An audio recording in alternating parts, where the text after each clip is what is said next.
உங்கள் துக்கம் சந்தோஷமாய் மாறும். இயேசு கிறிஸ்துவின் அன்பு இன்று உங்களை சுத்தமாக்க போகிறது.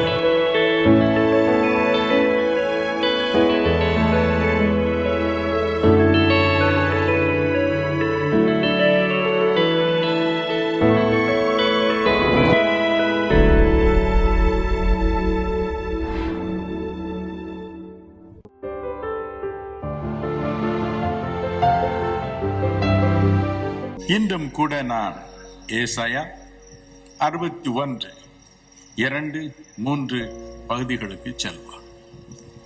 ஆண்டவராகிய இயேசு கிறிஸ்து இந்த உலகில் இறங்கி வந்த நோக்கங்கள் பலவற்றை அங்கு அழகாய் எழுதி வைத்திருக்கிறான் ஏசாயா தீர்க்கதரிசி. அதில் ஒரே ஒரு காரியத்தை தான் நாம் தியானித்து வருகிறோம். துயரப்பட்ட அனைவருக்கும் ஆறுதல் அளிக்க அவர் வந்தார். துயரப்பட்ட அனைவருக்கும் யார் யார் துயரப்பட்டார்களோ அவர்களுக்கு நிச்சயமாய் ஆறுதலும் உண்டு. என் அருள்நாதர் சொன்னார், உலகில் இறங்கி வந்த பிறகு மத்தேயு 5:4 துயரப்படுகிறவர்கள் பாக்கியவான்கள், அவர்கள் நிச்சயமாய் ஆறுதல் அடைவார்கள். துயரத்தில், துன்பத்தில், சஞ்சலத்தில், கண்ணீரில் வந்து இங்கே அமர்ந்திருக்கும் என் அன்பு சகோதர சகோதரிகளே, என் அன்பு வாலிப பிள்ளைகளே, அருமை குழந்தைகளே, உங்கள் ஒவ்வொருவரையும் இன்று இரவு இயேசு ஆசீர்வதிப்பார். கவலைப்படாதிருங்கள், போகட்டும். எப்படி அவர் ஆறுதலை அளிப்பார்? ஏசாயா 61:3 இப்படி நாம் வாசிக்கிறோம். துயரத்திற்கு பதிலாக ஆனந்த தைலத்தை கொடுத்து ஆறுதல் படுத்துவார். துயரத்திற்கு பதிலாக ஆனந்த தைலத்தை கொடுத்து பரவசப்படுத்துவார். துயரம் என்ற தமிழ் பதத்திற்கு ஆங்கில வேதாகமம் கொடுத்திருக்கும் ஆங்கில மொழி மோர்னிங், அதாவது புலம்பி அழுவது. துக்கத்தினால் இருதயம் நிரம்பி இனி அதை தாங்க முடியாது என்ற சூழ்நிலையில் புலம்பும் ஒரு மனிதன், புலம்பும் ஒரு அனுபவம். சங்கீதம் 102 மேலே ஒரு தலைப்பு கொடுக்கப்பட்டிருக்கிறது பாருங்க. துயரம் உள்ளவன் துக்கத்தில் மூழ்கி வியாகுலத்தோடு செய்யும் விண்ணப்பம் என்று. துயரம், துக்கம், வியாகுலம் ஒன்றும் ஒன்றுதான். துக்கத்திலே அவன் மூழ்கி விடுகிறான். என்ன பேசுவது, என்ன கேட்பது என்று தெரியாமல் அவன் புலம்பி அழுகிறான். அதுவே அவனுடைய விண்ணப்பமாய் மாறுகிறது. என் அன்பிற்குரியவர்களே, துயரம் உள்ளத்தை நிரப்பும் பொழுது புலம்பி அழுகிறோம். ஒரு விசை எனக்கு தெரிந்த ஒரு டாக்டர் நண்பர் ஒரு விபத்தில் சிக்கி அநியாயமாய் இறந்து போனார். அவருடைய வீட்டிற்கு போனேன். அவருடைய அருமை தாயார், 81 வயது நிரம்பிய அருமை தாயார் அருகிலே உட்கார்ந்து என்னை கண்டதும் புலம்பினார்கள். ஐயா, நான் எதுக்கு அந்த உலகத்துல இருக்கிறேன்? 81 வயதுல என் மகன் இந்த உலகத்துல இருந்து நான் போயிருக்க கூடாதா? புலம்பி அழுதார்கள். துயரப்பட்டவன் துக்கத்தில் மூழ்கி வியாகுலத்தோடு பண்ணும் விண்ணப்பம் என்று சங்கீதம் 102 கூறுவது எத்தனை உண்மை.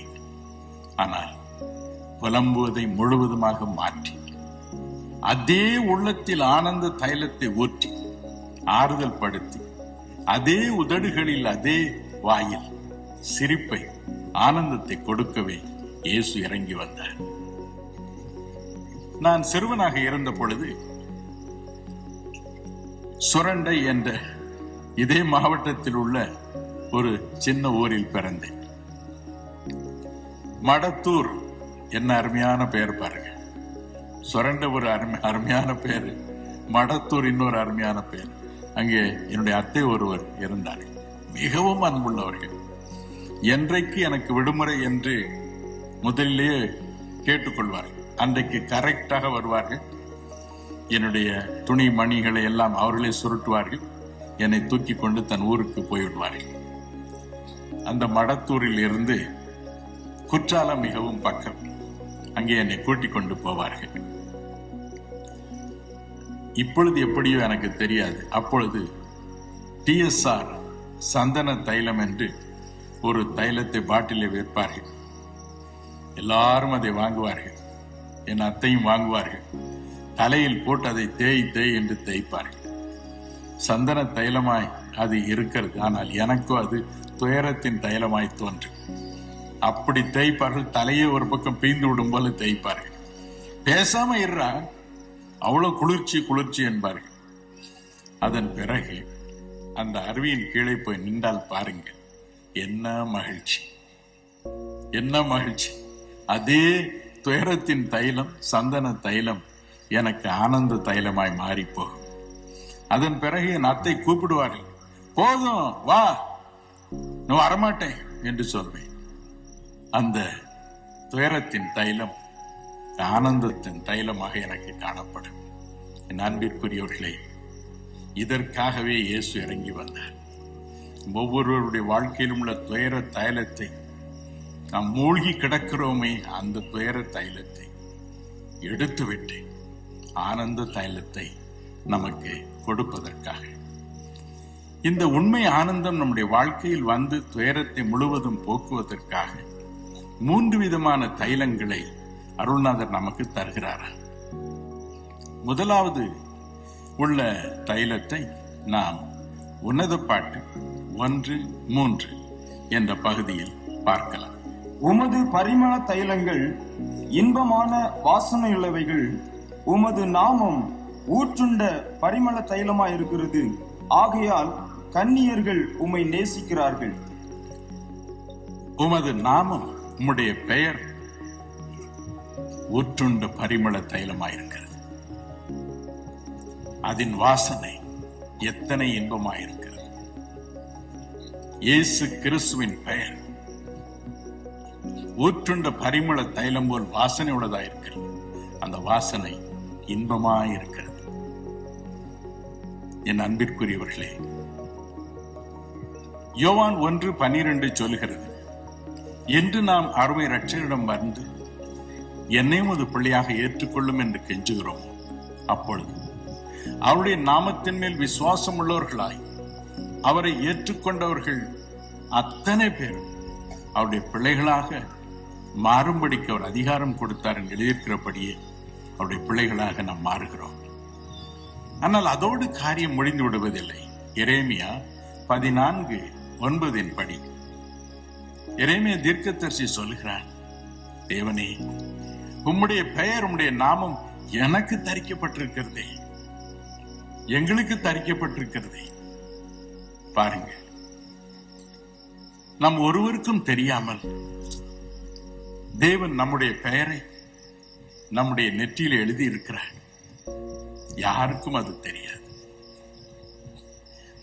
இவன் என்னுடையவன். அதில் என்ன எழுதியிருக்கிறது? இயேசு என்ற பெயர் எழுதியிருக்கிறது. அவருடைய நாமம் நமக்கு தரிக்கப்பட்டிருக்கிறது. நம்முடைய கண்களுக்கு அது தெரியவில்லை. ஆனால் தேவனுடைய கண்களுக்கோ அது நன்றாய் தெரியும். நமது நெற்றியை பார்ப்பார். அதில் எழுதப்பட்டிருக்கும் தன் பெயரை பார்ப்பார். ஐயோ, இது என் மகன், என் மகள் என்பார். அவருடைய உள்ளம் நமக்காய் துடிக்கும். அந்த பெயர் நமக்கு பரிமள தைலம் போல் இருக்கிறது. பாருங்க, சில மாதங்களுக்கு முன்பு பிரிட்டிஷ் ஏர்வேஸ் என்ற விமான கம்பெனியார் எனக்கு ஒரு கடிதம் எழுதியிருந்தார்கள். அதில் என்ன எழுதியிருந்தார்கள்? லண்டனில் இருந்து அமெரிக்காவில் உள்ள நியூயார்க் நகருக்கு ஒவ்வொரு நாளும் உலகத்தின் தலை சிறந்த வணிகர்கள், வியாபாரிகள் பிரயாணம் செய்கின்றார்கள். அந்த விமானத்தின் பெயர் கான்கார்ட். மற்ற விமானங்கள் 7 மணி நேரத்தில் போகிற தூரத்தை அது 3.5 மணி நேரத்தில் 3 மணி 16 நிமிடத்தில் கடந்து செல்லும். அவ்வளவு வேகமாக செல்லும். அதற்குள்ளே உட்கார்ந்தால் பாருங்க, ஏதோ நம்முடைய வீட்டு அறையில் உட்கார்ந்து இருக்கிறது போல் தான் தோன்றுகிறது. கொஞ்சம் கூட அசைவு கிடையாது. இதில் இன்னும் ஒரு வேடிக்கையான காரியத்தை செய்திருக்கிறார். அது என்ன தெரியுமா?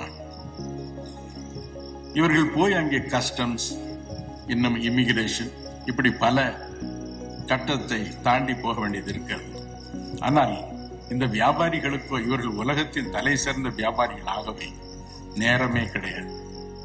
ஆகவே என்ன செய்கிறார்? அவருடைய வலது கையில் அவருடைய பெயர், அவர்களுக்கென்று குறிக்கப்பட்டிருக்கும் ஒரு எண் லேசர் என்ற ஒளி கதிரின் மூலம் பொறிக்கப்படுகிறது.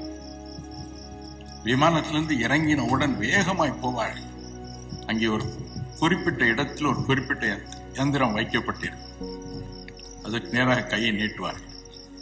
அது உடனே அதை பதிந்து கொள்ளும். இவர் இவ்விதமான ஒரு முத்திரையை பெற்றவர் என்று அது கண்டுகொள்ளும். அங்கே எஸ் என்று போடும். உடனே அவர் போய்விடுவார். ஒரே நிமிஷத்தில் எல்லாம் முடிந்துவிடும். அதை போலவே என் அன்பிற்குரியவர்களே, என்று அருமை இரட்சகர் இயேசுவை, நீர் இல்லாமல் இந்த உலகத்தில் நான் வாழ முடியாதப்பா, நான் துயரத்தில், துக்கத்தில், வியாகுலத்தில் மூழ்கி இருக்கும் ஒரு மனிதன், பெண், எனக்கு உதவி செய்யும் என்று கெஞ்சுகிறோமோ, அந்த நம்முடைய குற்றங்கள் குறைகளை மன்னிக்கிறார். தம் பிள்ளையாக நம்மை ஏற்றுக்கொள்கிறார். நெற்றியிலே தன்னுடைய முத்திரையை போடுகிறார். நெற்றி என்று சொல்லும் பொழுது எந்த நெற்றியில்? 2 கொரிந்தியர் 4:16 வாசித்து பாருங்கள். ஒவ்வொருடைய வாழ்விலும் 2 மனிதன் இருக்கிறார். ஒன்று புறம்பான மனுஷன், வெளியே நாம் காணும் மனிதன், காணும் தினகரன். இன்னொரு தினகரன் உள்ளே இருக்கிறான், உள்ளான மனுஷன் என்று. அவன்தான் ஆத்மா என்று அழைக்கப்படுகிறான். அவன்தான் உண்மையான தினகரன். இந்த தோற்றம் மறையும், அந்த ஆத்மா அழியவே அழியாது. அந்த உள்ளான மனுஷனுடைய நெற்றியில் தான் எழுதியிருக்கிறார் இயேசு, இயேசு, இயேசு கிறிஸ்து என்று.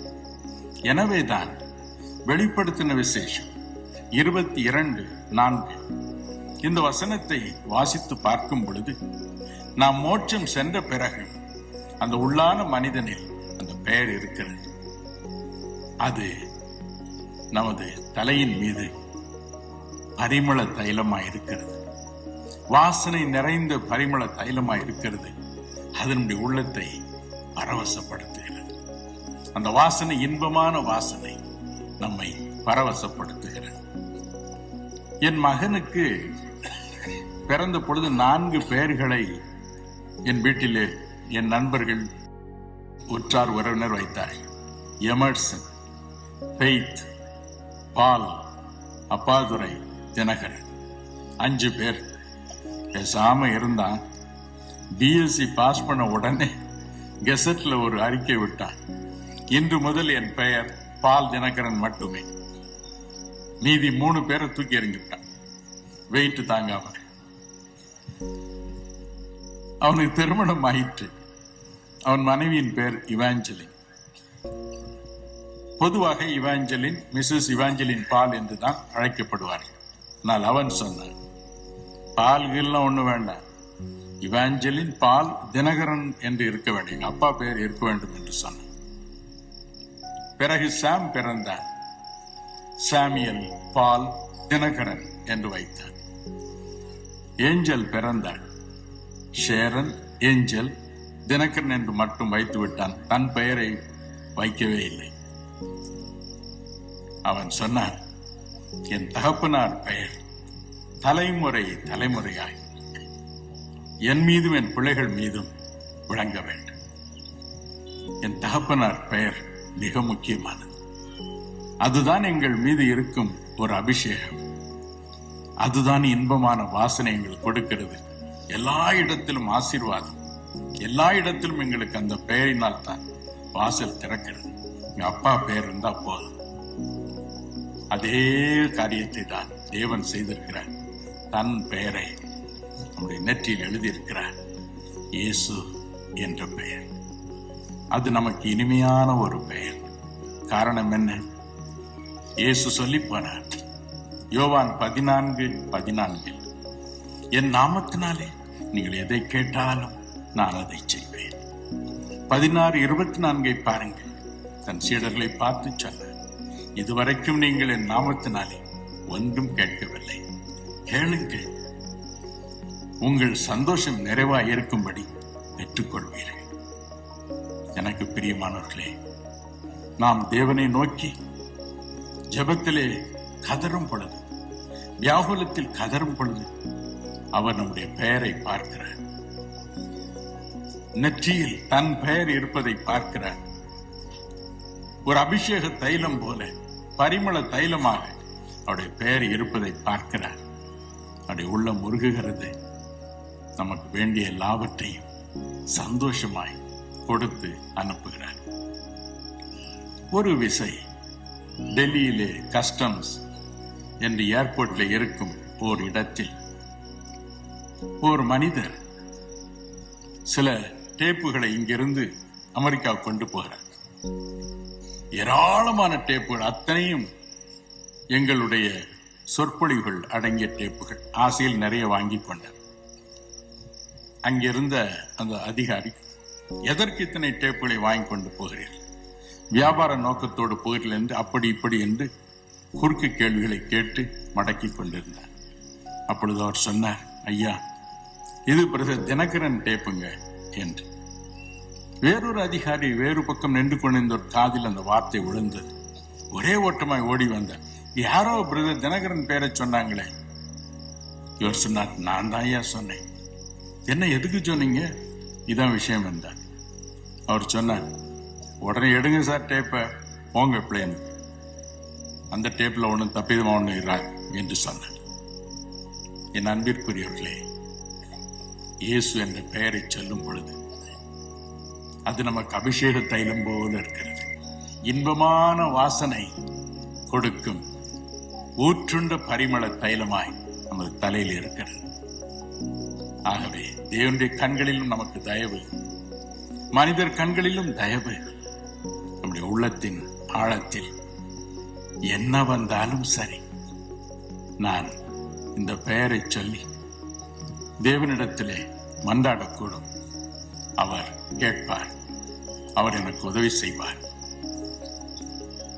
உண்மையாகவே வாசனை வீசும் பரிமள தைலமாய் இயேசுவின் பெயர் நமக்கு என்றும் விளங்குகிறது. எத்தனை மகிழ்ச்சி, எத்தனை சந்தோஷம். துயரை அது நீக்கி காயம், துயரை அது நீக்கி காயம் ஆற்றி குணப்படுத்தும் பயங்கள் யாவும் இயேசுவென்ற பயங்கள் யாவும் இயேசுவென்றார் பரந்தோடியே போகும். விசுவாசியின் காதில் பட, விசுவாசியின் காதில் பட இயேசு வென்ற நாமம் விருப்பாயாவ சேவியல் தோணி, விருப்பாயாவ சேவியல் தோணி இனிப்பாகுது பாசம். எல்லை எல்லா கிருபை தீரள், எல்லையை எல்லா கிருபை தீரள் ஏற்று நிறைந்திருக்கும் எல்லா நாளும் மாறா செல்வம், எல்லா நாளும் மாறா செல்வம் இயேசுவென்ற பெயரே. விசுவாசியின் காதில் பட, விசுவாசியின் காதில் பட இயேசுவென்ற நாமம் விருப்பாயாவ சேவியல் தோணி, விருப்பாயாவ யாவ செவியில் தோணி இனிப்பாகுது பாசம்.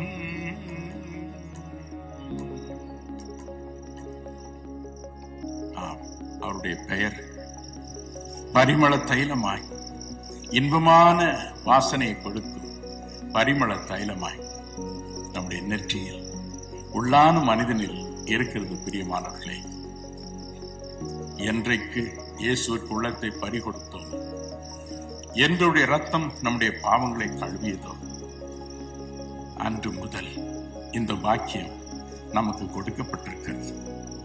அதுதான் விசேஷித்த தைலம். அது நம்மை ஆற்றுகிறது, தேற்றுகிறது. என்ன வந்தாலும் எனக்கு ஓடுவதற்கு ஒரு இடம் இருக்கிறது, எனக்கென்று ஒரு மலை இருக்கிறது என்ற ஒரு வைராக்கியத்தை நமக்கு தருகிறது, நம்பிக்கையை தருகிறது. ஆனந்த தைலமாக அது விளங்குகிறது. அடுத்து மற்றொரு காரியத்தை நாம் வேதத்தில் பார்க்கலாம். சங்கீதம் 133:1 வாசிக்க கேட்போமா? இதோ சகோதரர் ஒருமித்து வாசம் பண்ணுகிறது எத்தனை நன்மையும் எத்தனை இன்பமுமானது.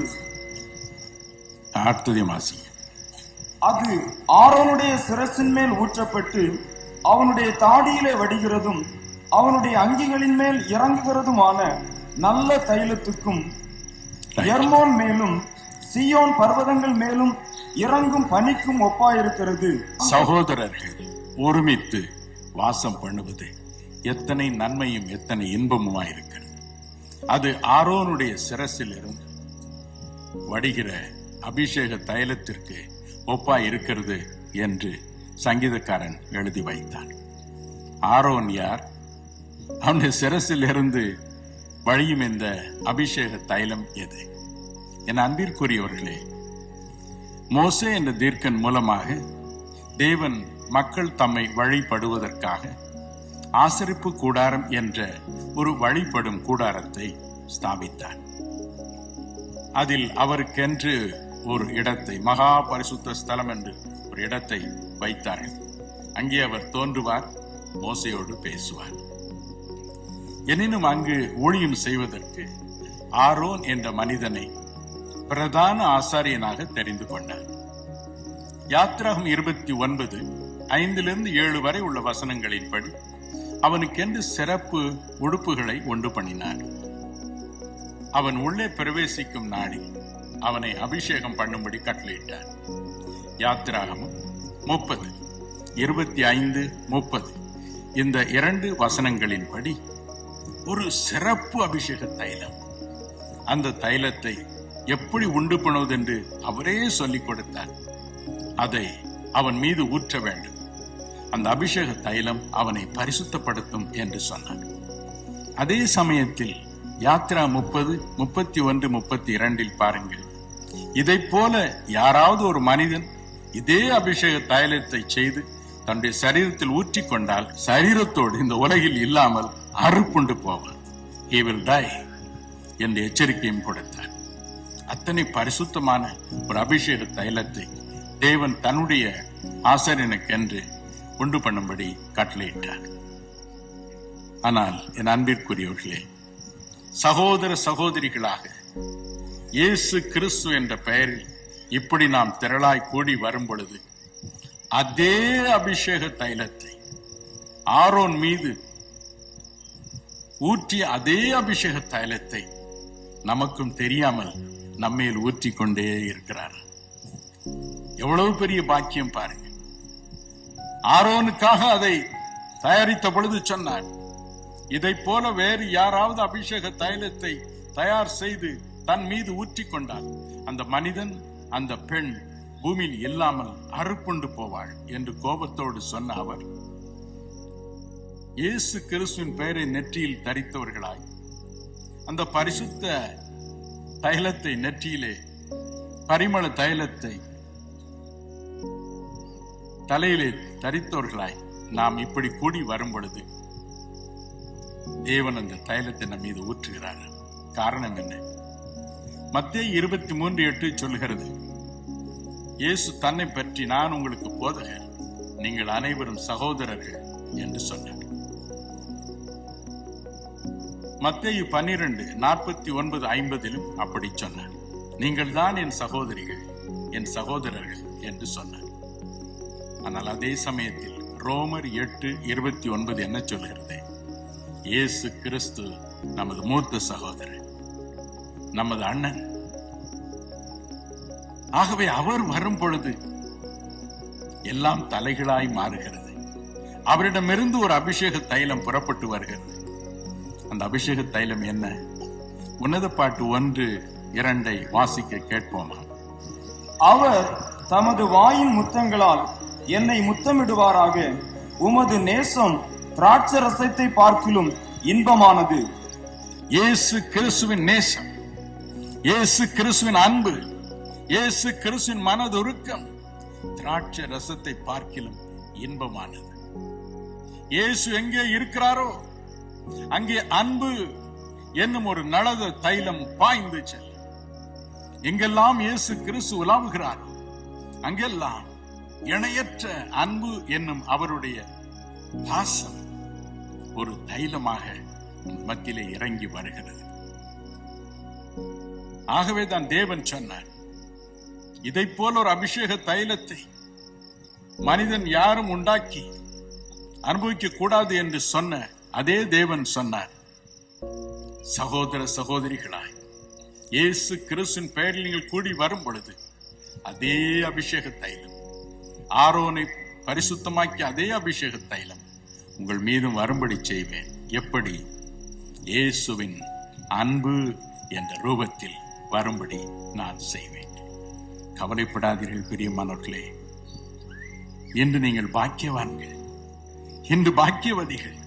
மத்தேயு 18:20 அருள்நாதர் இயேசு சொன்னார், எங்கே 2 பேராவது 3 பேராவது என் நாமத்தை சொல்லி என் பெயரை சொல்லி கூடியிருக்கிறார்களோ அவள் மத்தியில் நான் இருக்கிறேன்.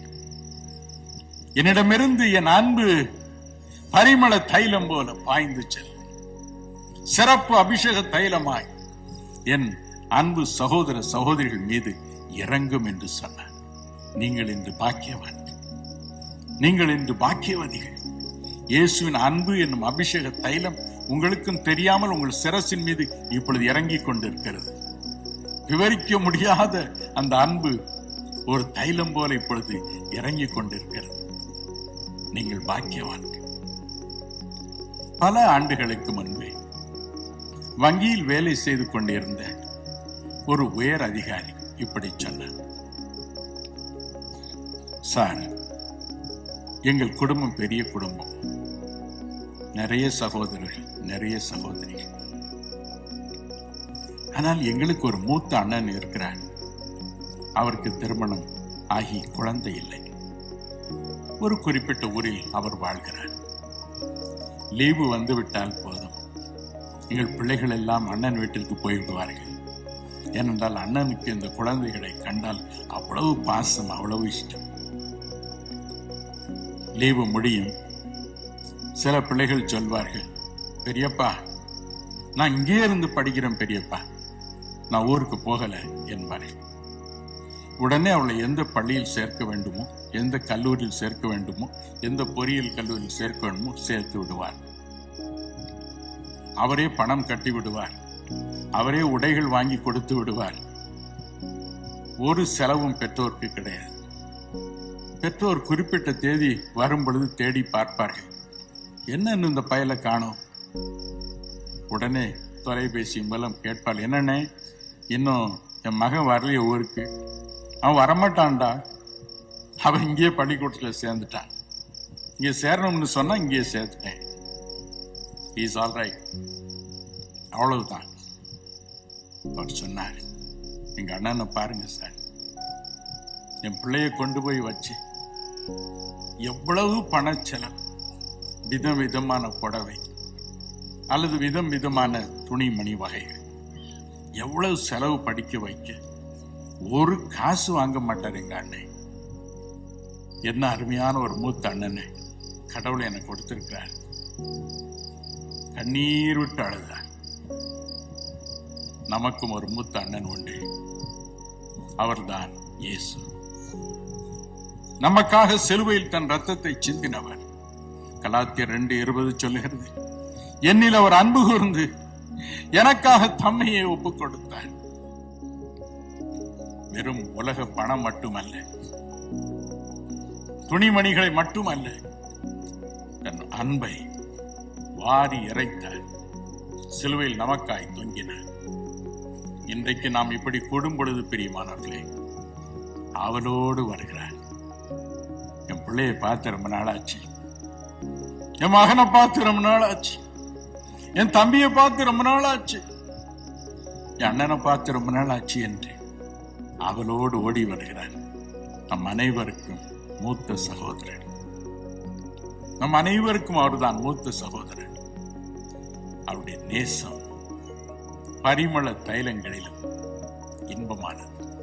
அந்த வாசனை விட இன்பமானது. எத்தனை மகிழ்ச்சி, எத்தனை மகிழ்ச்சி.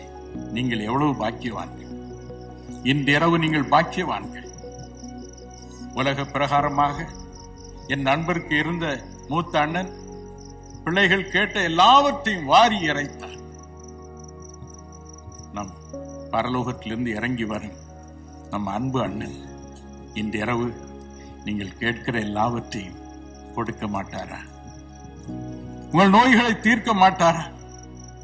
வலிகளை மாற்ற மாட்டாரா?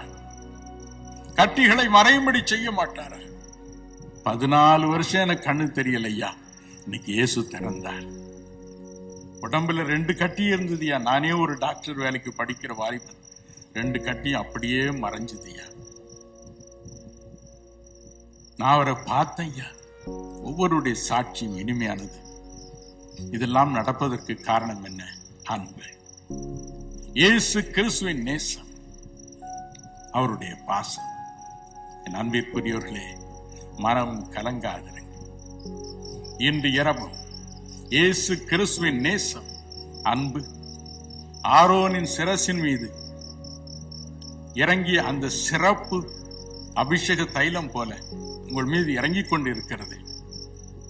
உங்களை ஆசீர்வதித்துக் கொண்டிருக்கிறது. நீங்கள் கேட்கும் எல்லாவற்றையும் கொடுத்து ஆன்மீக வாழ்விலும் உங்களை தம் பரிசுத்த ஆவியினால் நிரப்பி அனுப்பும்படி அவரை தூண்டும். மனம் கலங்காதிருங்கள். கிறிஸ்துவின் அன்பு இணையற்ற ஒரு அன்பு, விவரிக்க முடியாத ஒரு அன்பு. அந்த அன்புதான் இன்றைக்கு நம்மை அவரை குறித்து பாடும்படி, அவரை புகழும்படி செய்கிறது. வேதம் சொல்லுகிறது, சங்கீதம் 45:7, எபிரேயர் 1:9, தேவன் அவரை ஆனந்த தைலத்தினால் அபிஷேகம் பண்ணி வைத்திருந்தார். ஆனந்த தைலம். அப்போஸ்தலர் 10:38 சொல்கிறது, நசரேயனாகிய இயேசுவை தேவன் பரிசுத்த ஆவியினாலும் வல்லமையினாலும் அபிஷேகம் பண்ணினார் என்று. அதே பரிசுத்த ஆவியானவரைத்தான் இந்த இடத்தில் வேதம் சொல்கிறது ஆனந்த தைலம் என்று. இயேசு கிறிஸ்துவுக்கு அந்த ஆனந்த தைலம் இருந்தது. அதை தம் சீடர் மீது ஊற்றினார். வேதம் சொல்கிறது அப்போஸ்தலர் 13:52, சீடர்களுக்கு ஒரு பக்கம் பாடுகள், சஞ்சலங்கள், ஆனால் மற்றொரு பக்கம் பரிசுத்த ஆவியினாலும் சந்தோஷத்தினாலும் அவர் நிரப்பப்பட்டார். ஒரு தெய்வீக ஆனந்தம், ஆனந்தம், ஆனந்த தைலம். இந்த தைலத்தை உங்களுக்கும் எனக்கும் கொடுக்க இன்றும் அவர் காத்திருக்கிறார். லூக்கா 11:9-10 பாருங்கள். கேளுங்கள், அப்பொழுது உங்களுக்கு கொடுக்கப்படும். கேட்கிறவன் எவனும் பெற்றுக்கொள்கிறான். பொல்லாதுள்ளாகி நீங்கள் உங்கள் பிள்ளைகளுக்கு நல்ல ஈவுகளை கொடுக்க அறிந்திருக்கும் பொழுது பரமபிதாவானவர் தம்மிடத்தில் வேண்டிக் கொள்கிறவர்களுக்கு பரிசுத்த ஆவியை அல்லது ஆனந்த தைலத்தை கொடுப்பது அதிக நிச்சயம் அல்லவா? எனக்கு அருமையானவர்களே, இந்த ஆனந்த தைலம் கொண்டு வரும் மகிழ்ச்சி விவரிக்க முடியாத ஒரு மகிழ்ச்சி. எனவேதான் 1 பேதுரு 1:8 அதை குறித்து பேதுரு எழுதும் பொழுது என்ன சொல்கிறான்? சொல்லி முடியாததும் மகிமையினால் நிறைந்த ஒரு சந்தோஷம், சொல்லி முடியாதது, மகிமையினால் நிறைந்த ஒரு சந்தோஷம். இயேசு கிறிஸ்துவின் உள்ளத்தில் 1955 ஆண்டு நான் ஏற்றுக்கொண்டேன். தற்கொலைக்காக போன நான் இயேசுவோடு திரும்பினேன். வாழ்க்கை மாறியது. வேத புத்தகத்தை வாசிக்க ஆரம்பித்தேன். அதில் தேவன் எப்படி மனிதனோடு பேசினார், பழகினார் என்று வாசித்தேன். என்னோடும் அவர் பேச வேண்டும், என்னோடும் பழக வேண்டும், நான் அவரை பார்க்க வேண்டும் என்று துடித்தேன். உலக வேலையும் செய்து கொண்டேன். நேரம் கிடைக்கும் பொழுதெல்லாம் புலம்பி அழுவேன். 7 வருடங்கள் கழிந்தன.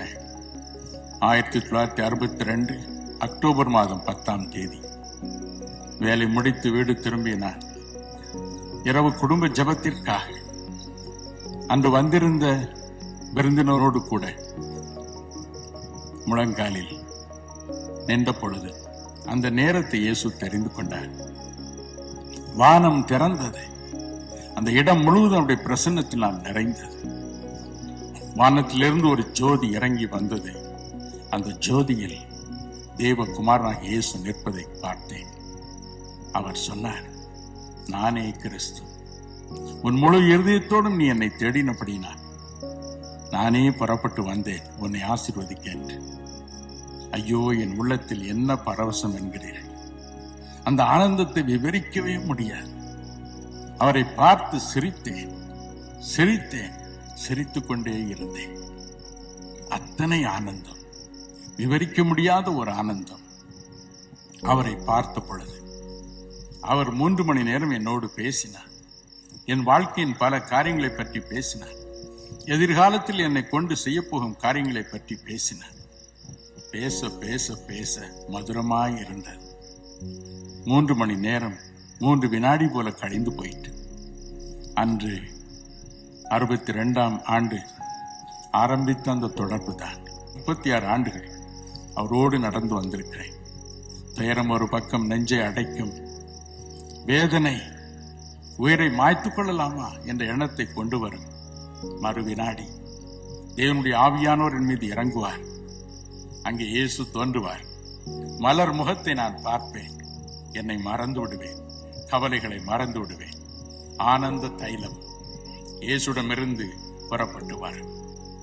ஆம் பிரியமானவர்களே, சொல்லி முடியாதது, மகிமையினால் நிறைந்த ஒரு தெய்வீக சந்தோஷத்தை, ஆனந்த தைலத்தை நமக்கு கொடுக்கவே அவர் வந்தார். இந்த ஆனந்த தைலத்தை நமக்கு கொடுப்பது எதற்காக? அதை சொல்லி முடிக்கட்டும். வேதம் சொல்கிறது, எரேமியா 31:13, உங்கள் துக்கம் சந்தோஷமாய் மாறும். உங்கள் துக்கம் சந்தோஷமாய் மாறும். இதே காரியத்தை யோவான் 16:20 இயேசு சொன்னார் பாருங்கள். என்று நீங்கள் துக்கமடைந்திருக்கிறீர்கள், மறுபடியும் நான் உங்களை காண்பேன். உங்கள் துக்கம் சந்தோஷமாய் மாறும். உங்கள் துக்கம் சந்தோஷமாய் மாறும். அடிக்கடி நான் சொல்கிற ஒரு சிறந்த உதாரணத்தை உங்களுக்கும் சொல்லட்டும். ஆப்பிரிக்க நாட்டில் குஷ்டரோகத்தினால் அணுவாக செத்துக் கொண்டிருந்த ஒரு மனிதன் ஒரு நாள் காட்டின் வழியே போய்க் கொண்டிருந்தான். திடீரென்று எங்கிருந்தோ வந்த விஷப்பாம்பு ஒன்று அவனை கடித்து விட்டது. அவன் புலம்பினான், குஷ்டரோகத்தில் நான் ஏற்கனவே செத்துக் கொண்டிருக்கிறேன், இந்த விஷம் வேறா என்று புலம்பினான். மயங்கி விழுந்து விட்டான். பல மணி நேரம் கழித்து விழித்து பார்த்தான். சரீரத்தில் ஏதோ ஒரு மாறுதல். விரல்களை அசைக்க முடிகிறது. உணர்ச்சியற்ற விரல்களில் உணர்ச்சி வந்திருக்கிறது. ஒரே ஆச்சரியம். தடுமாறி போனான். நாட்கள் கடந்தன. அவன் முற்றிலும் குணமானான். எந்த விஷம் அவனை கொல்ல வந்ததோ அந்த விஷம் அந்த குஷ்டரோகம் என்ற நோயை கொன்று விட்டது. அவன் பிழைத்துக் கொண்டான். முழுவதும் குணமடைந்தான். இயேசு சொன்னார், உங்கள் துக்கமே உங்களுக்கு சந்தோஷத்தை கொண்டு வர வேண்டும். உங்கள் துக்கம் உங்கள் துயரமே சந்தோஷமாக மாற வேண்டும். எந்தெந்த காரியங்கள் உங்களுக்கு துயரத்தை தருகிறதோ அவைகளே உங்களுக்கு சந்தோஷத்தை கொண்டு வர வேண்டும் என்று அதற்காகவே ஆனந்த தைலத்தை நமக்கு கொடுக்கிறார். துயரத்திற்கு பதிலாக பரிசுத்த ஆவி எனும் அபிஷேக தைலத்தை, ஆனந்த தைலத்தை அவர் கொடுக்கிறார். பிரியமானவர்களே, எத்தனை மகிழ்ச்சி! இன்றதை பெற்றுக்கொள்வோமா? நாம் ஜெபிப்போம். ஹல்லேலூயா, ஹல்லேலூயா. எனக்கு இந்த ஆனந்த ஆவி வேண்டும், எனக்கு இந்த அபிஷேக தைலம் வேண்டும், எனக்கு இயேசு என்னும் மூத்த சகோதரன் வேண்டும் என்று சொல்கிறவர்கள் தயவு செய்து அவரை நோக்கி கதறுவீர்களா? ஆனந்த தைலத்தை ஆண்டவர் நம் தலையின் மீது இப்பொழுது வைக்க விரும்புகிறார். அவருடைய பெயரை நம்முடைய தலையின் மீது அவர் வைக்க விரும்புகிறார். நம்முடைய உள் மனிதன் மீது, உள் மனுஷி மீது நிரந்தரமாக வைக்க விரும்புகிறார். இயேசு என்ற பெயர், ஆனந்த தைலத்தை கொண்டு வரும் இயேசு என்ற பெயர் உள் மனுஷன், உள் மனுஷி மீது ஆண்டவர் நிரந்தரமாக வைக்க விரும்புகிறார். அவர் வைக்கும் நேரம் இதுவே. பிரியமானவர்களே, இவ்வளவு நாட்கள் இந்த உலகத்தின் பெயர் தானே உங்களுக்கு இருந்திருக்கிறது. பொல்லாத பிசாசின் பெயர் தானே உங்கள் உள்ளத்திலே இருந்து உங்களை அலைக்கழித்துக் கொண்டிருந்திருக்கிறது. இப்பொழுது ஆண்டவர் சொல்லுகிறார், என் பிள்ளைகளே, என் சகோதர சகோதரிகளே, இப்பொழுது என் பெயரை உங்களுக்கு நான் வைக்கட்டும். பிசாசுகள் நடுங்கும் பெயர், பாவம் நடுங்கும் பெயர், துக்கம் நடுங்கும் பெயர் இப்பொழுது உங்களுக்குள் நான் நிரந்தரமாக வைக்கட்டும். அந்த பெயர் இந்த உலகத்திலும் உங்களை காத்துக்கொள்ளும், வரும் உலகத்திலும் உங்களை காத்துக்கொள்ளும், மரணத்திற்கு முன்பும் காத்துக்கொள்ளும், மரணத்திற்கு பிறகும் உங்களை காத்துக்கொள்ளும். ஆம் பிரியமானவர்களே, இன்று இரவு இயேசு என்ற பெயர் எத்தனை பேருக்கு வைக்கப்பட வேண்டும் என்ற ஆசை ஐயா என் உள்ளத்தில் வைக்கப்பட வேண்டும். இயேசு தம் பெயரை என்னுடைய உள் மனிதன் மீது வைக்க வேண்டும், என்னுடைய ஆத்மா மீது வைக்க வேண்டும். எனக்கு இந்த உலகம் வேண்டாம், எனக்கு இந்த பாவம் வேண்டாம், சிற்றின்பம் வேண்டாம், பெருமை வேண்டாம், அகம்பாவம் வேண்டாம், பொல்லாத பிசாசு வேண்டாம் என்று சொல்லி ஆண்டவருடைய கரங்களில் உங்கள் வாழ்க்கையை இப்பொழுது ஒப்புக் கொடுப்பீர்களா? அன்புள்ள ஆண்டவரே, உம்மை நோக்கி கூப்பிடும் ஒவ்வொருவருடைய கூக்குரலையும் கேட்பேன் என்று சொன்னீரப்பா. உள்ளத்தை திறந்து ஆனந்த தைலமாகி எங்கள் அண்ணன் இயேசுவே எனக்குள் வாரும் என்று கதரும் அது பிள்ளைகளுடைய கண்ணீரை கண்ணோக்கி பாரும் ஆண்டவரே. குட்டி பிள்ளைகளின் கண்ணீரை கண்ணோக்கி பாரும் ஆண்டவரே. வாலிபர்களுடைய கண்ணீரை கண்ணோக்கி பாரும் ஆண்டவரே. மூத்தவர்களுடைய கண்ணீரை கண்ணோக்கி பாரும் ஆண்டவரே. இப்பொழுது ஒவ்வொருவரையும் நிரப்பும் ஆண்டவரே. உம்மால் நிரப்பும், ஒவ்வொரு உள்ளத்திற்குள்ளும் இப்பொழுது இறங்கும் ஆண்டவரே. Right now, Holy Spirit, come into every heart. Come into every heart in a marvelous way, in a glorious way, in a sweet way right now. இயேசுவின் நாமத்தினாலே ஒவ்வொரு உள்ளமும் இப்பொழுது திறக்கப்படுவதாக, ஒவ்வொரு உள்ளமும் இப்பொழுது திறக்கப்படுவதாக. எல்லா தடைகளையும், பாவ எண்ணங்களையும், பாவ செயல்களையும், எல்லா இருளையும், எல்லா பிசாசின் அதிகாரத்தையும் இயேசுவின் நாமத்தினாலே சபிக்கிறேன். ஒவ்வொரு வாழ்க்கையும் விட்டு நான் அப்புறப்படுத்துகிறேன். ஆண்டவரே, விடுதலையின் வல்லமை இப்பொழுது இறங்குவதாக. ஆவியானவர் எங்கே உண்டோ அங்கே விடுதலை உண்டு. அப்பா, இப்பொழுது அவர்கள் இருதயத்திற்குள் பிரவேசியும் ஆண்டவரே. அவர்கள் கேட்கிறார்களோ இல்லையோ, அத்தனை பேர் உள்ளத்திற்குள்ளும் பிரவேசியும் ஐயா. அத்தனை பேருக்கும் ஆறுதல் கொடுக்க, யாவருக்காகவும் உயிரை கொடுத்த தெய்வமே, யாவருக்காகவும் உயிரை கொடுத்த எங்கள் அன்பு நாதரே இயேசு சுவாமி, உமது ரத்தத்தினால் உமது பிள்ளைகளை கழுவும் ஆண்டவரே. எல்லா பாவங்களையும் நீக்கும், பாவ கட்டுகள் கரைவதாக, கரைவதாக. உமது பிள்ளைகளுக்குள் ஒரு பெரிய விடுதலை வரட்டும் ஆண்டவரே. பெரிய சமாதானம் இப்பொழுது இறங்குவதாக, பெரிய சந்தோஷம் இறங்குவதாக. ராஜா, ஒவ்வொரு ஆத்மாவையும் உமது கரங்களுக்குள் இப்பொழுது நான் ஒப்புக் கொடுக்கிறேன்.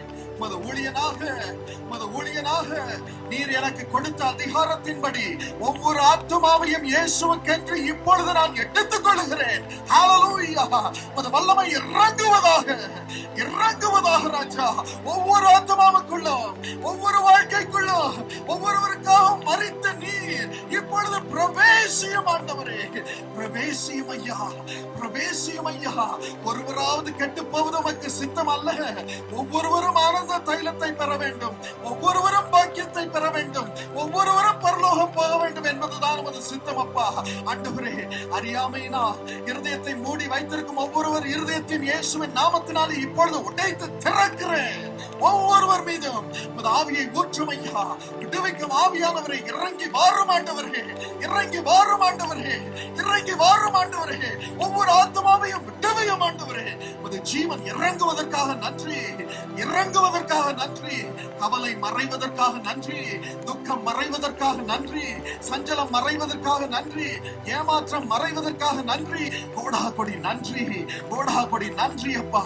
பாக்கியம் இறங்குவதற்காக நன்றி, ஆவியின் அச்சாரத்தை வைப்பதற்காக நன்றி ஆண்டவரே.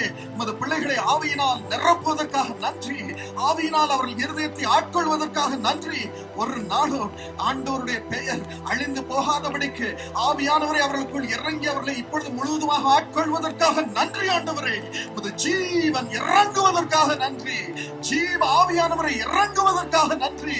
வாயை திறந்து பிரியமானவர்களே, ஆண்டவருக்கு நன்றி சொல்லுங்கள், ஆண்டவரை வரவழையுங்கள், அவரை சந்தோஷப்படுத்துங்கள். பிரியமானவர்களே, இப்பொழுது பாருங்கள், சந்தோஷம் பொங்கி எழும், ஆனந்தம் பொங்கி எழும், துக்கம் துயரம் தானாக மறையும். வாயை திறந்து ஆண்டவரை ஸ்தோத்திரியுங்கள். யாவரும் ஆண்டவரை ஸ்தோத்திரிப்போம். பிரியமானவர்களே, யாவரும் ஆண்டவருக்கு நன்றி சொல்லுவோம். அப்பா, என் வீட்டுக்குள்ள வந்ததற்காக ஸ்தோத்திரம், என் இருதய வீட்டுக்குள் வந்ததற்காக ஸ்தோத்திரம், இயேசு என்ற பெயரை நீ பதிவு செய்ததற்காக ஸ்தோத்திரம்.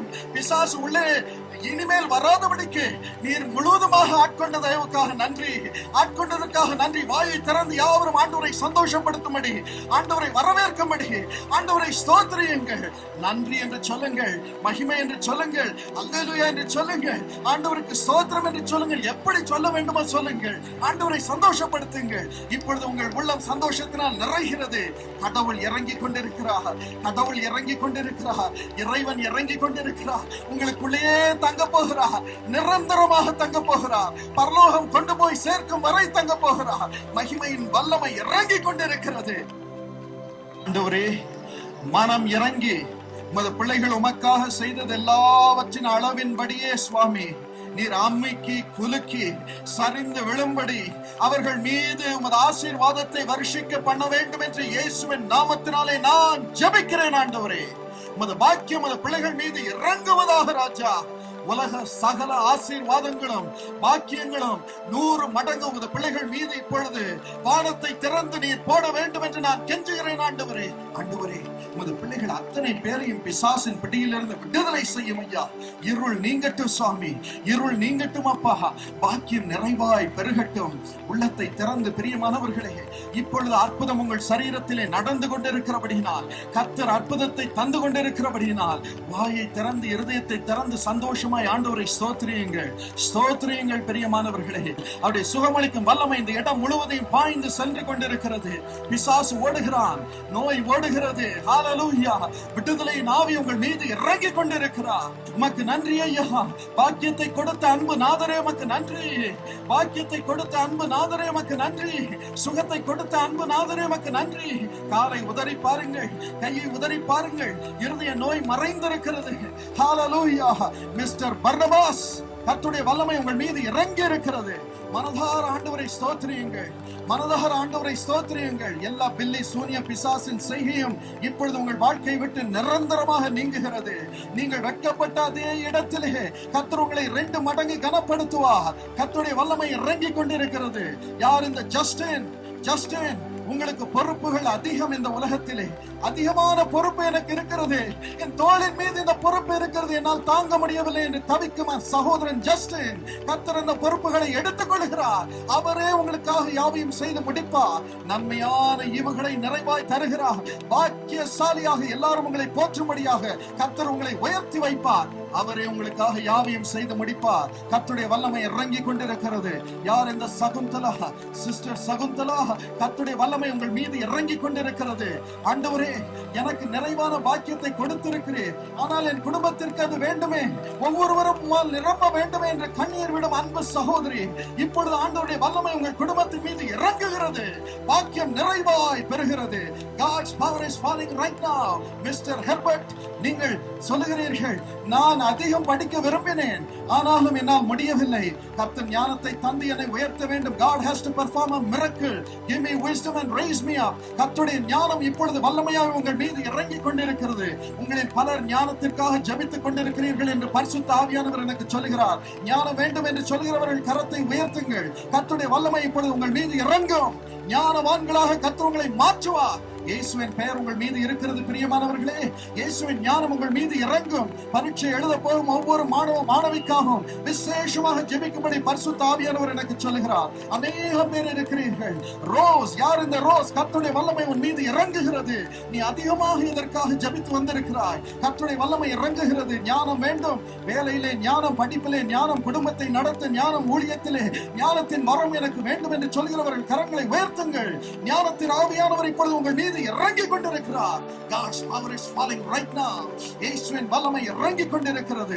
அன்பு நாதர் இயேசுவே, உமக்குள் இருந்த அதே ஞானத்தை, அதே பொக்கிஷ ஞானத்தை ஆண்டவரே உமது பிள்ளைகளுக்குள் அனுப்பும் ராஜா, அனுப்பும் ராஜா. வியாபாரத்திலே ஞானத்தை தாரும், வேலையிலே ஞானத்தை தாரும், படிப்பிலே ஞானத்தை தாரும். உமது பிள்ளைகள் எல்லாருக்கும் மேலாக உயர்ந்திருக்கும்படியான ஞானத்தை தாரும் ஐயா. பரலோக ஞானத்தை தாரும். வல்லமையாய் அவர்கள் மீது ஞானத்தின் ஆவியானவரை இறங்கும் ஆண்டவரே. மகிமை இறங்குவதாக, இறங்குவதாக. ஞானத்தின் ஆவியானவர் ஒவ்வொருவர் மீதும் இறங்கிக் கொண்டிருக்கிறார். இனி உங்கள் வாழ்க்கை மாறும், மாறும். மக்கள் உங்களை தானாக கனப்படுத்துவார்கள், கனப்படுத்துவார்கள். ஹல்லேலூயா. இனி சாபம் இல்லை. கர்த்தருடைய ஞானம் உங்களை நிரப்பி இருக்கிறது. நீங்கள் உயர்ந்திருப்பீர்கள், நீங்கள் உயர்ந்திருப்பீர்கள். கர்த்தருடைய வல்லமை இறங்கிக் கொண்டிருக்கிறது. வாயை திறந்து ஆண்டவரே, ஞானத்தின் ஆவிக்காக நன்றி, ஞானம் எனக்குள் இறங்குவதற்காக நன்றி என்று சந்தோஷமாய் ஆண்டவரை ஸ்தோத்திரியுங்கள். பரிசுத்த ஆவியானவர் மழை போல இறங்கிக் கொண்டிருக்கிறார். Right now, literally the heavens are open right now. Hallelujah. வல்லமை இறங்குகிறது. என் பிள்ளைகளை ஞானத்தினால் நிறைத்து அவர்களை நான் கனப்படுத்த விரும்புகிறேன் என்று பரிசுத்த ஆவியானவர் சொல்லிக்கொண்டு உங்களை நிரப்பிக் கொண்டிருக்கிறார். ஞானத்தின் ஆவி மழை போல உங்கள் மீது இறங்கிக் கொண்டிருக்கிறது. Hallelujah. Thank you Jesus. Padmini, கர்த்தருடைய வல்லமை உன் மீது இறங்குகிறது. இனி தோல்வி இல்லை. யாரும் உன்னை தள்ள முடியாது, யாரும் உன்னை கேவலப்படுத்த முடியாது. ஞானத்தின் ஆவியானவர் உனக்குள் மழை போல இறங்கி கொண்டிருக்கிறார். God's power is coming right now. யார் இந்த ஜார்ஜ்? அநேக முறை பல பல பல வேலைகளை மாற்றிக்கொண்டே இருக்கிறீர்கள். இன்னும் நீங்கள் ஸ்திரமடையவில்லை. கர்த்தர் உங்களை ஆசீர்வதிக்கிறார். ஐயோ, நான் எங்கேயாவது செட்டில் ஆக வேண்டும் என்று ஜெபிக்கிறீர்கள். இப்பொழுது கர்த்தருடைய கரம் உங்கள் மீது இறங்குகிறது. ஞானத்தை தருகிறார். நீங்கள் செழிக்கக்கூடிய ஒரு ஸ்திரமான இடத்திலே உங்களை வைக்கிறார். கர்த்தருடைய வல்லமை இறங்குகிறது. உங்களில் பலர், ஐயோ, நான் இன்னும் வாழ்க்கையில ஸ்திரமாய் அமைக்கப்படவில்லையே, நிரந்தர பாக்கியம் எனக்கு இல்லையே, நிரந்தர வேலை இல்லையே, எனக்கு நல்ல குடும்ப வாழ்க்கை இல்லையே, ஐயோ, நான் தனியா இருந்து கஷ்டப்படுறேனே, ஐயோ, எனக்கு பாக்கியம் கிடைக்காதா என்று பலர் கதறுகிறீர்கள். பரிசுத்த ஆவியானவர் வல்லமையாய் இறங்கி கொண்டிருக்கிறார், மகிமையாய் இறங்கி கொண்டிருக்கிறார். ஒவ்வொருவருக்கும் வீடு வாசல்களை ஏற்படுத்தி கொண்டிருக்கிறார், குடும்ப வாழ்க்கையை ஏற்படுத்தி கொண்டிருக்கிறார், வேலையை ஏற்படுத்தி கொண்டிருக்கிறார். மிஸ்டர் அபிஷேகம், கர்த்தருடைய வல்லமை உங்கள் மீது இறங்குகிறது. உண்மையில் சொல்லுகிறேன், கர்த்தர் உங்களை ஸ்திரமாய் ஸ்தாபிக்கிறார். நீங்கள் அலைந்த நாட்கள் போதும். இனி ஸ்திரமான நன்மையை அனுபவிக்கும் நாட்களை ஆண்டவர் உங்களுக்கு ஏற்படுத்தி இருக்கிறார். ஆண்டவரே, உமது பிள்ளைகளுக்கு நிரந்தரமாக ஸ்திரமாக வாழும்படியாக ஆண்டவரே ஏற்ற நல்ல வேலையை தாரும் ஆண்டவரே. பிசினஸ்ல உயர்வை தாரும் ஆண்டவரே. சரியான பிசினஸை நடத்த கிருபை தாரும் ஆண்டவரே. குடும்ப வாழ்க்கையில எனக்கு செழிப்பில்லையே என்று கதரும் ஒவ்வொருவரையும் நினைத்தருளும் சுவாமி. இப்பொழுது அவர்களுக்கு ஏற்ற துணையை அவர்களை தேடி வரும்படி இயேசுவின் நாமத்தினாலே நீ செய்ய வேண்டும் என்று நான் ஜெபிக்கிறேன் ஆண்டவரே. ஆண்டவரே, மனம் இறங்கி உதவி செய்யும் ஆண்டவரே. திருமணம் ஆகியும் எங்களுக்கு ஆசீர்வாதம் இல்லையே, குழந்தை இல்லையே, குழந்தை பிறந்தும் ஆனந்தம் இல்லையே என்று தவிக்கும் ஒவ்வொரு குடும்பத்தையும் நீர் இப்பொழுது நினைக்க வேண்டும் என்று நான் ஜெபிக்கிறேன் ராஜா.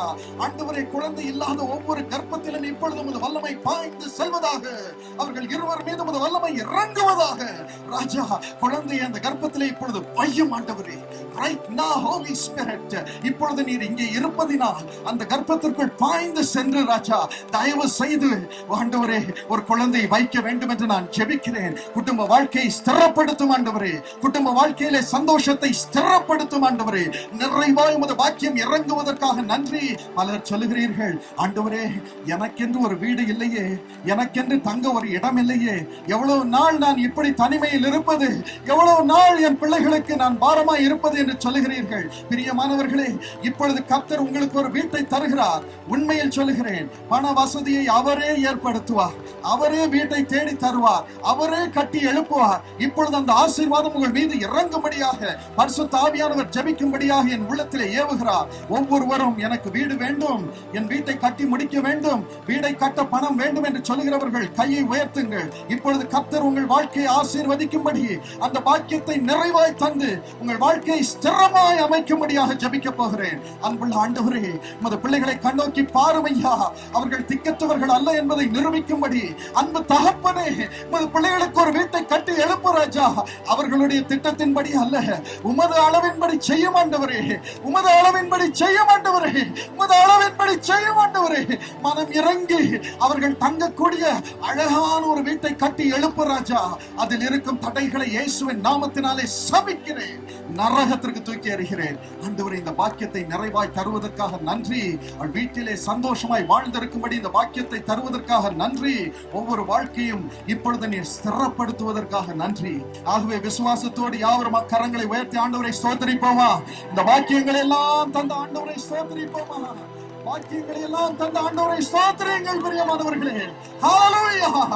வல்லமையோடும் பராக்கிரமத்தோடும் பரிசுத்த ஆவியானவர் உங்கள் வாழ்க்கையிலே இனிமேல் செயல்படுவார். அவரே உங்களுக்காக யாவையும் செய்து முடிப்பார். கடன் தொல்லை, பண பிரச்சனை எல்லாம் மாறுவதற்காக நன்றி, கரைந்து போவதற்காக நன்றி அப்பா. ஹல்லேலூயா! தகப்பனே, உமது பிள்ளைகளை முத்தமிட்டு நீர் அவர்கள் மூத்த அண்ணன் என்பதை நிரூபிப்பதற்காக நன்றி அப்பா, நன்றி அப்பா, நன்றி அப்பா, நன்றி அப்பா. உயிரையே கொடுத்த அன்பு அண்ணன் என்பதை நிரூபிப்பதற்காக நன்றி அப்பா. பாக்கியத்தை 2 மடங்கு ஊற்றுவதற்காக நன்றி.